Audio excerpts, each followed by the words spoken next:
Thank you for coming back to the Seoul Dojo gaming channel. I'm Curtis Russell, aka Cali Soul, and I have a quick disclaimer. Yes, I realize this game has been out for 6 months, but I finally played it, and I'm super ready to talk about it. And also, there might be some minor spoilers. I do a basic overview of the story. It's super basic, but if you want to go into this game completely blind, I wouldn't advise you to watch this. Go into the game, play a little bit, and then come back to this video and give us a like and subscribe. Anyway, with that being said, let's roll the intro. Legend of Zelda Breath of the Wild is an action-adventure game developed and published by Nintendo, of course. I can't think really of anything bad to say about this game. I put about 20 hours into it, and it seems like Legend of Zelda Breath of the Wild has everything. If you look at the overview and the layout of this game, it's basically perfect. But let me jump right into the story and kind of what it's really about. So you play as Link, of course, and Link is sealed away by Zelda to go to sleep as she tries to hold off the Calamity Ganon from reaching his full power and destroying the world. You wake up in a huge Hyrule, and it's basically you need to get your lost memories and gain strength to fight Calamity Ganon. The story so far, I've been very intrigued by it. There's so many aspects in the story. Of course, I don't want to spoil it for anybody, but it's really awesome. So the world of Hyrule is, as you can tell on the screen, it is so big and it's absolutely gorgeous with the graphics. The graphics find a way to be very vibrant and very colorful at the same time, which I really respect, and it's just such a gorgeous world. But it's easily explorable after the tutorial area. You can go anywhere and do anything. If you want to go all the way east, you can do that. If you want to go all the way west, you can do that. If you want to go north, you can completely do that. Other open world games kind of give you this checklist base kind of thing, you know, oh, here goes a quest, go over there, get that, and then you're done. But not this game. This game lets you create your own waypoints and let you forward your own journey. I found myself not too sure what to do because I had literally too much to do, which is kind of a good problem.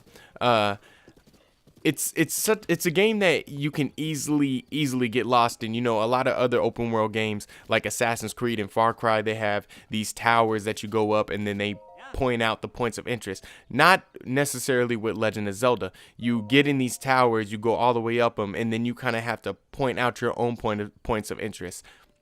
The developers have made the landscape so good that you can kind of see when you're in a high place. You can kind of see a lot that's going on, so you can go, okay, there's something glowing over there. I can put a point of interest there and remind myself, go over there and see what's going on. But when you make that journey there, there's so much going on, and it just gets so crazy, and it's just so awesome. Like I said, I'm not trying to spoil anything, but this game just has so much in it, and there's so many secrets. Hyrule is full of, you know, monsters, cooking ingredients, secrets, and many more. There's a little bit of survival aspect in the game with the cooking. You can put a whole bunch of food together to make certain kind of buffs that will give you your heart containers. Also buffs like attack, defense, stealth, to make sure you stay cold, to make sure you stay warm. You also have elixirs that give you kind of the same buffs, like the stamina buffs and things like that. Of course, a lot of the progression comes from, you know, the shrines. And since this is a Legend of Zelda game, it has puzzles, of course.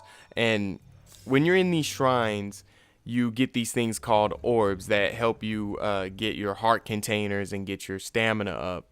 I found out that the puzzles are really awesome because it kind of fares well with how hard the puzzles are, I guess. I remember in Tomb Raider, the puzzles weren't super hard, but like it made a lot of sense with kind of like the physics and stuff.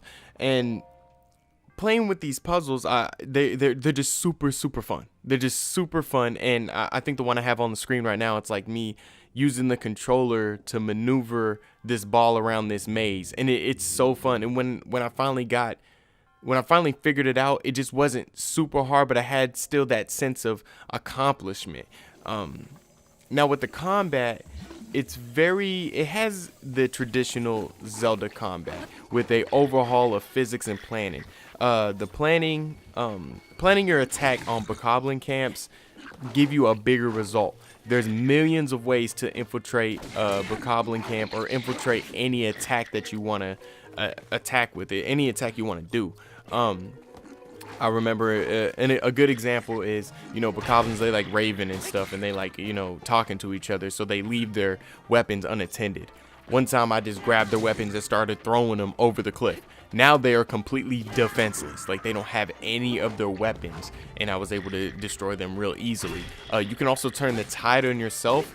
I had a torch, and it was lit, and I tried to throw it at a bokoblin, and it turns out that they started lighting their own wooden weapons up with this fire, and now that's super effective to me. Like, Link does not like fire. Like, I learned that the hard way. So the elemental damage and the things that in the way you can, the multitude of ways you can destroy your enemies is just overwhelming. There's just so many things you can do, and it just makes it for just something fresh with the combat system.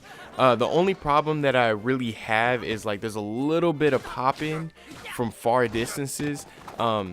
So it kind of messes up a little bit of planning opportunities. When we're about maybe 150 yards away, you can't really see any enemies yet, but when you get a little bit closer, then all of a sudden they pop up. It's not too bad, but you miss on some kind of, some planning opportunities.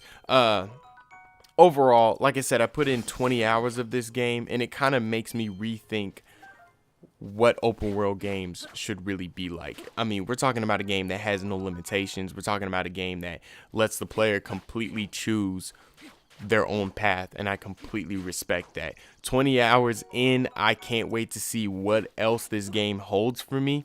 If you have a Switch, I mean, come on, man, you gotta get this game. It's a must-have on a sale or full price.